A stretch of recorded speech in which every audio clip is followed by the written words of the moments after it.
It stops here. With me and you. It ends with us. Hi guys, welcome back to our channel. Hi, my name is Tanvi. And my name is Agrima, and in this video we are going to be talking about the most hyped book on Instagram nowadays. It ends with us. So without any further ado, let's get into the video. I just want to put it out there that we don't usually fall into the prey of hypes, because when we both actually read this book was not that hyped. It was starting to bubble up a little when Agrima started reading it, but when I read it, itna hyped nahi tha. It was a book that was suggested to me by my friend, and then I read it. And then since Agrima did not read at that time, I was really sad because I didn't have anyone to discuss it with. And as soon as she started reading, she asked me for 5 book recommendations, and this was one of my top 5, and it still is. It's one of my favorite books, and I really wanted her to read it because I wanted someone to discuss it with. And जितना भी वो धीरे धीरे करके पढ़ रही थी, she was texting me, and I was so happy that I think you can see it अभी मेरे reaction में कि I was so happy that she finally read it. And I think it's one of Agrima's favorite books too. I mean, she hasn't read a lot, but it is one of her top reads. Yeah, for sure. And I mean, we'll just get to the book in particular. So as she said that it has become one of my top reads. So I was experimenting with all sorts of genres, say 3 months back. Three and a half months back, I was willing to experiment. And I know that Tanvi reads romance majorly. She has recently started to experiment, but majorly her favorite genre would be rom-com or romance in particular. So I asked her for recommendations, and she told me to not touch anything and only read It Ends With Us. That was her first thing, okay? And I will tell you why it is not only for romance novel readers. So, as someone who's not very fond of romance, or say anything in particular, from someone who was not fond of books, when I read It Ends With Us, and I've mentioned it before, I finished it in 2 days, 2 whole days. I was not doing anything. I was only reading It Ends With Us, and it is not a regular romance novel. I think it gives you a broader perspective. It widens your thought, and it makes you think that, novels too can be realistic. Like, this looks so okay, I'll not give spoilers right in the beginning, but it's very difficult to talk about the book without giving spoilers, so we'll try and avoid it to an extent, but at the end you will it will come out eventually. So yeah, it broadens your perspective, and it gives you what is the word, it is thought provoking, I think is the right thing. Like the epilogue, I'd read 1 or 2 books before this, and I don't like read epilogues, and this one I wanted to read because I didn't want the book to end. So this was one thing about the book, that it kept you hooked. Like Agrima mentioned, that it's not a regular romance novel. And usually regular romance novels, you find a high and then a low and then again a high. I'm talking pace wise. In the book it's a high, and then the book gets a little boring in between, and then there's low, and then there's another high in the book. So that's how the book graph usually works in romance. But in this book, I didn't think there was any point that was low. The whole book was on a high. So there is a very interesting chain of events happening in the whole book. There is not once where you feel you're a little disconnected and you have to connect the dots. Some books are meant to put your thought into, but usually romance novels are not like that. They're actually spoon fed to you. In this book, you didn't have to think a lot, but you had to self introspect and dive deep into your thoughts. So it wasn't like Agrima said, not at all a regular romance book. Again, like I mentioned before, it is all highs, and this book just keeps you hooked, so you don't want to actually put the book down. So like Agrima mentioned, she finished it in 2 days. So it was like, whenever I used to call her, what are you doing? I'm reading. Whenever I used to text her, what are you doing? I'm reading. So you can't keep this book down. I'm for sure you can't keep it down. No, I agree. And also the thing that you said, you self-introspect, that's very accurate. And why is that? Because we talked about toxic males and females in like our previous videos. So we always want the toxic male because he's the hero. You get what I'm saying? And in this novel also, to an extent, we judge ourselves like, why are we wanting it? It's like a walking red flag. The guy, she cannot be with the guy. But we're like, oh no, he loves her. Oh no, he's so sweet. Oh no, he's apologizing. But after a point, you like pull yourself back. Like, no, this is not right, and like there needs to be a line. So you judge yourself for like liking the guy in the on the opposite side of the line. Whatever Agrima said right now will not make any sense to people who have not read this book. But for people who have read this book, will actually think about it. So right now we're just going to, dig deep into the storyline.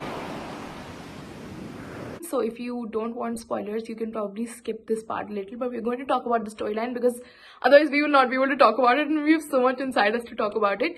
So the story is about a girl called Lily Bloom, and just some events happen with her in the starting of the book, and she's in Boston, I think.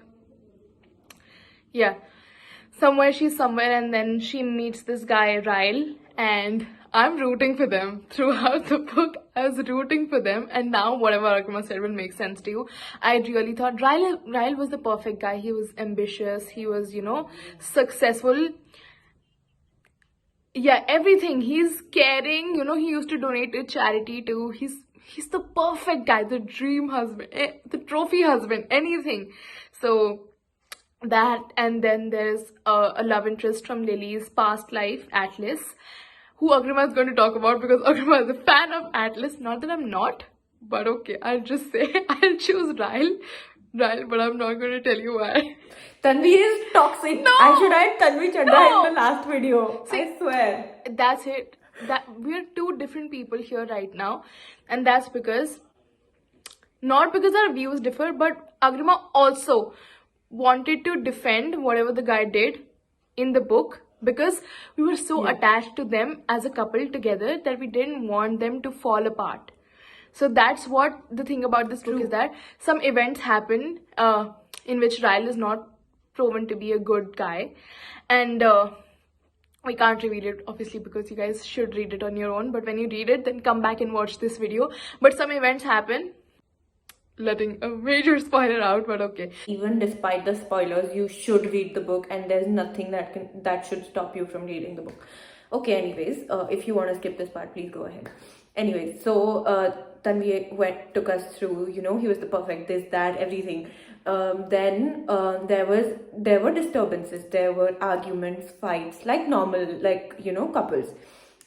Then Ryle started to there was this movie, Thappad. So it all started with like a pshum, pshum, pshum. Basically, so he does domestic violence, which absolutely is not okay. We don't support it, nothing at all. I mean, women should walk out straight from the relationship if there's domestic violence of any sort, emotional, mental, physical, anything. Okay, but in the book, the way it's written, the way it's expressed, it is extremely touching, and no matter how much you try to not support Ryle, a part of your heart will go with him. Each time he walks out of the room, each time he hits Lily, each time Lily cries, this, that, your heart breaks a little every time, and it's very hurtful. Each time Ryle defends himself, you're going to be like, okay, fine, I'll give him another chance. Each time he defends himself, fine, I'll give him another chance, if not Lily. Well, just like Agrima mentioned that, there's a little history. So the history plays a huge role in this book right now, because Lily had some issues in her childhood that she had been taking forward, and those issues were reflected in her and Ryle's relationship, and she used to try to make, like, have excuses and things in her mind like her mother used to. So this is again a huge spoiler, but again, let's just talk about it. So that's that. And then in the book, the love interest that I talked about previously was her love interest when she was in her teenagers, and then he was not in her life anymore, but he's reintroduced in the book at some point, and Agrima is going to walk you through it because she loves Atlas. Okay, so while I was rooting for Ryle and Lily, before when Atlas was mentioned, like, he was this not so good boy, who would just, who just disappeared from Lily's life. Later, when he comes into Lily's life, so there is this one line that I reread just for this video. It was he said this one line. It was quote. I think I'm ready for you now, Lily. If you decide to ever fall in love again, fall in love with me. And I had it. I was like, okay, take it, take her. I was like, go. But Lily's, I mean, you can't call her stupid again. Tanvi was like pissed. Why do you like Atlas? I'm like, please. I'm just putting it out there. I am not toxic. I liked Atlas too, but I liked Ryle and Lily more. If Ryle was not an abuser, I liked them more any day. Where Atlas had it for me was the way he was treating her. And where Ryle lost it was also the way he was treating her. So it does not. So there is another line. So I don't know how I'm quoting all of this. I think I reread everything abhi. I did not annotate, but I was like looking through Instagram posts. I will be very honest. So I reread this another line. It said, what was it, Tanvi? That Lily said when Ryle went like that you can't no matter what you do, what state you're in, even if you found me in bed with him, you did not have the right to like slap me or hit me. So I think that should have been it. Correct. So I think the way that you treat a person is should be here. If it goes here, it is still okay. But Ryle went here and Atlas went there. So I think that is the graph that made it Atlas for me and not Ryle. But if Ryle was say not toxic, it was definitely endgame. This is again not a regular rom-com is because all the three characters were given their separate backstories. We knew enough about Ryle and Atlas and Lily, and I think probably the same amount, because it's very important to do justice to the characters who are playing the lead role, and also not just them, the side characters like Alyssa and Marshall were also given, equal importance, and not just that find their mention in the beginning of the book and the end of the book, but they were there throughout, and that's what really kept me engaged in the book. So that's that, and I think that's the whole storyline of the book that we just told you. I just briefly want to cover the writing style. In this book, Colleen Hoover has turned out to be a personal favorite of mine. After finishing this book, I read two of her other books, and I was really, drawn to the writing style because like I mentioned, she's not like other writers who's just going to give attention to the main two characters and not talk about the others. So and I think in the note from the author, she's written that some of these issues that she's talked about in this book are personal to her. So maybe that's why the book gave such a personal touch to us, because when the writer has gone through a first-hand experience, I'm not sure, but maybe I think I read it somewhere, when the writer's gone through a first-hand experience, it reflects in your writing, and it surely has done it in this book. I mean, I'm amazed by how she writes it, how she quotes little things, and it's just amazing. I really like her and her writing style.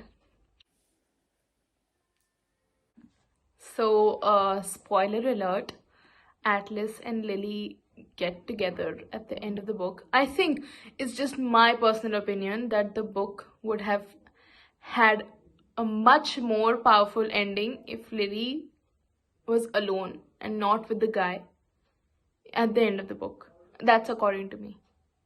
So, before the book ends, there is one major thing that we have missed, and we're not going to tell you about it, anything about it. So, it is the sweetest thing in the book, yet the most traumatizing thing in the book. So, I think you should read the book to know it. And then you can come back here and comment. So, yeah, that's about it. Now we have the book in our hands, and we're going to tell you the favorite line of our book. Our favorite line of the book. One of our only favorite line from the book is at the end. Atlas whispers something into Lily's ear, and that is, "You can stop swimming now, Lily. We have finally reached the shore." Oh. Please don't cry, Agrima. So this line has a lot of significance because I'm just going to tell it, spoiler alert, that throughout the book, "just keep swimming" is a way of Atlas saying to Lily that just keep going on. Life goes Everything on will be and okay on at the and end. on and on And this and is the on end. and on and on and on. Yeah, yeah, And this is yeah. the end where he says that "you can stop swimming, Lily. We have reached the shore." And I think it's cute. The only cute thing Atlas does.